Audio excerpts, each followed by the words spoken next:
आज हम स्टार्ट करते हैं फेरेंक्स से, कंटिन्यू करते हैं। तो फेरेंक्स हमारा अनपेयर्ड होलो ऑर्गन होता है। इसकी होलोटोपी ये हमारे नेक वाले रीजन में भी प्रेजेंट होता है और फेस के रीजन में भी प्रेजेंट होता है। इसकी सिंटोपी होती है कि इसके पीछे हमारी सर्वाइकल वर्टिब्रा प्रेजेंट होते हैं। फेरेंक्स के लेटरली साइड हमारा न्यूरोवास्कुलर बंडल प्रेजेंट होता है। Greater horn of hyoid bone भी प्रेजेंट होती है। हमारे जो फेरेंक्स है इसके तीन पार्ट्स होते हैं। यहाँ पर नेजोफेरेंक्स है जो नेसल कैविटी के पीछे होता है। उसके बाद आता है ओरोफेरेंक्स जो ओरल कैविटी के पीछे होता है। वो कंटिन्यू होता है हमारा लैरेंजोफेरेंक्स में जो लैरेंक्स के पीछे होता है। जो हमारा नेजोफेरेंक्स है वो सिर्फ रेस्पिरेटरी सिस्टम का पार्ट है। जो हमारा ओरोफेरेंक्स है वो रेस्पिरेटरी और डाइजेस्टिव दोनों का पार्ट होता है। और जो हमारा लैरेंजोफेरेंक्स है वो सिर्फ डाइजेस्टिव सिस्टम का पार्ट होता है। इसमें हमारी फेरेंक्स के अंदर 4 ओपनिंग्स होती है या 4 कम्युनिकेशन बोल सकते हैं हम। पहली होती है कोआना जिसके थ्रू हमारा फेरेंक्स कम्युनिकेट करता है नेसल कैविटी से। दूसरी है फॉसिल जिससे कम्युनिकेट करता है ओरल कैविटी से कम्युनिकेट करता है हमारा ओरोफेरेंक्स। तीसरी हमारी कम्युनिकेशन है लैरेंजियल इनलेट जिसके थ्रू हमारा फेरेंक्स लैरेंक्स के साथ कम्युनिकेट करता है। और चौथी ओपनिंग प्रेजेंट होती है ऑडिटरी ट्यूब की ओपनिंग जो हमारी कम्युनिकेट करती है मिडल ईयर के साथ। वो इक्वलाइज करती है मिडल ईयर के अंदर जो प्रेशर होता है उसको। अब नेक्स्ट हम बात करते हैं यहाँ पर हमारे फॉसिस वाले रीजन पर एक वॉल्डियर रिंग फॉर्म होती है जो 6 टॉन्सिल से फॉर्म होती है जिसमें 2 पेयर्ड होते हैं और 2 अनपेयर्ड होते हैं। सबसे पहले बात करते हैं हम सबसे ऊपर हमारा फेरेंजियल टॉन्सिल प्रेजेंट होता है जो अनपेयर्ड होता है। उसके बाद ट्यूबल टॉन्सिल प्रेजेंट होते हैं ट्यूबल टॉरस के पास जो पेयर्ड होते हैं। उसके बाद हमारे पैलेटाइन टॉन्सिल प्रेजेंट होते हैं सॉफ्ट पैलेट के पास वो भी पेयर्ड होते हैं। उसके बाद लास्ट में हमारा आता है लिंगुअल टॉन्सिल जो अनपेयर्ड होते हैं रूट ऑफ टंग के पास प्रेजेंट होते हैं। तो ये 6 के 6 टॉन्सिल मिलकर वॉल्डर्स रिंग फॉर्म करते हैं हमारी फॉसिस वाले रीजन पर मेनली। अब हम बात करते हैं फेरेंक्स के इंटरनल स्ट्रक्चर की। तो सबसे पहले होती है म्यूकोसा लेयर इंटरनल। म्यूकोसा हमारी नेजोफेरेंक्स के अंदर सूडो स्ट्रेटिफाइड सिलियरी एपिथेलियम से लाइन होती है। ओरोफेरेंक्स और लैरेंजोफेरेंक्स के अंदर हमारी म्यूकोसा स्ट्रेटिफाइड स्क्वेमस एपिथेलियम से लाइन होती है। नेक्स्ट लेयर होती है सब म्यूकोसा। सब म्यूकोसा हमारी थिक होती है। थर्ड लेयर आती है हमारी मस्कुलैरिस। मस्कुलैरिस हमारी 2 लॉन्गिट्यूडनल और 3 सर्कुलर फोल्ड से बनी हुई होती है। और सबसे बाहर एक्सटर्नल लेयर आती है हमारी एडवेंटिशिया। अब जो मस्कुलर लेयर थी उसमें 2 लॉन्गिट्यूडनल को हम एलिवेटर बोलते हैं और जो कंस्ट्रिक्टर है वो सर्कुलर मसल्स होती हैं। तो 3 कंस्ट्रिक्टर मसल्स होती है हमारी फेरेंक्स की और 2 एलिवेटर मसल होती है। कंस्ट्रिक्टर में सुपीरियर मिडल और इन्फीरियर कंस्ट्रिक्टर आती है।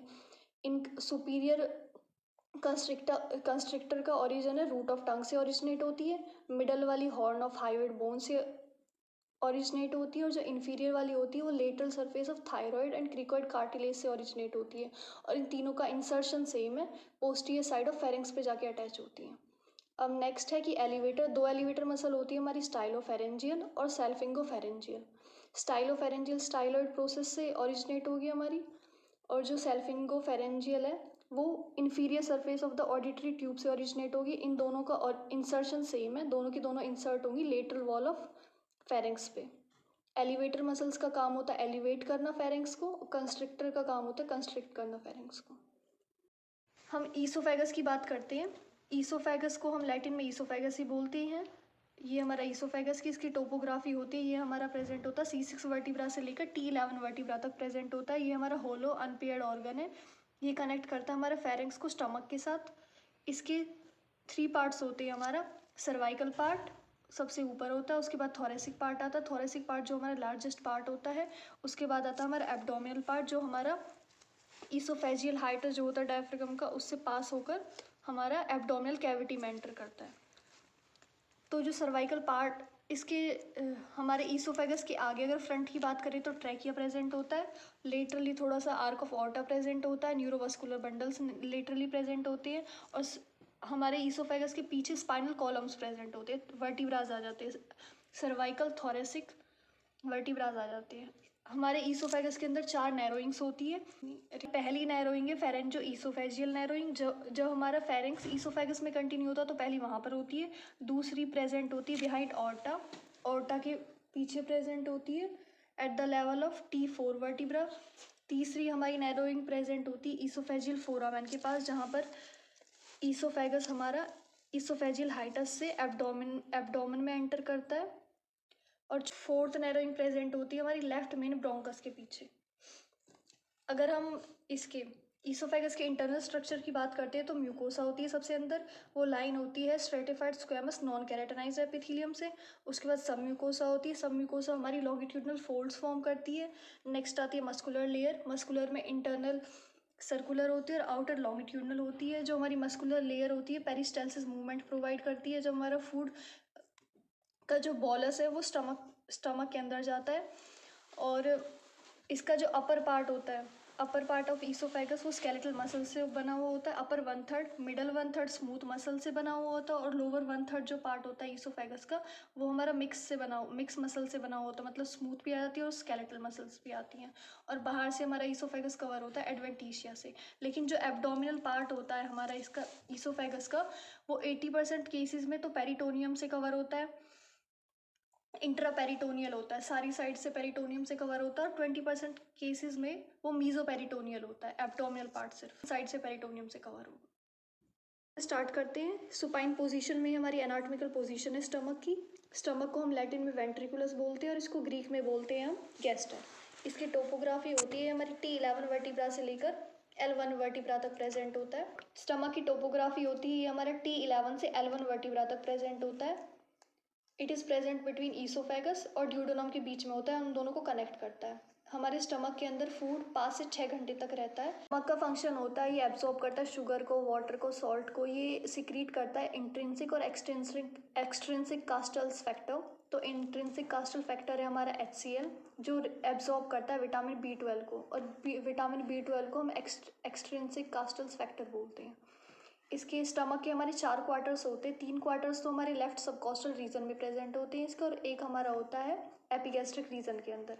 स्टमक की हमारी वॉल्यूम होती है 1.5 से लेकर 4 लीटर तक। इस हमारे 2 सरफेसेस होते हैं, ये हमारा एंटीरियर सरफेस और पीछे हमारा पोस्टीरियर सरफेस होता है। स्टमक के हमारे 4 पार्ट होते हैं। यहाँ पर कार्डिक पार्ट होता है, जहाँ से ईसोफेगस हमारे स्टमक में कंटिन्यू होता है वहाँ पर कार्डिक पार्ट होता है, इसके ऊपर फंडस होता है। फिर यहाँ पर कार्डिक पार्ट हमारा बॉडी में कंटिन्यू होता है, बॉडी कंटिन्यू होती है हमारी पाइलोरिक रीजन के अंदर। कार्डिक पार्ट के पास हमारी कार्डिक ऑरिफाइस होते हैं, जहाँ पर हमारा ईसोफेगस स्टमक के अंदर एंटर करता है।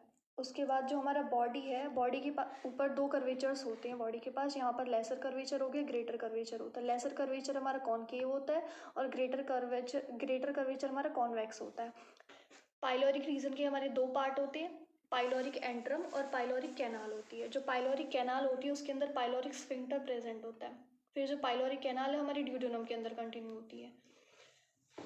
हमारे एंटीरियर सरफेस के आगे हमारा डायफ्रागम प्रेजेंट होता है। लेसर कर्वेचर जो होता है हमारा, वो टच करता है लेफ्ट लोब ऑफ लीवर को, और बिहाइंड द स्टमक हमारा ओमेंटल बुर्सा प्रेजेंट होता है, जो हमारे स्टमक को और ऑर्गन से सेपरेट करता है, जो भी हमारे एब्डोमेन के रीजन में प्रेजेंट है। नेक्स्ट हमारे फिक्सिंग अपैरेटस की बात करते हैं। तो स्टमक के फिक्सिंग अपैरेटस 2 लिगामेंट फॉर्म करते हैं।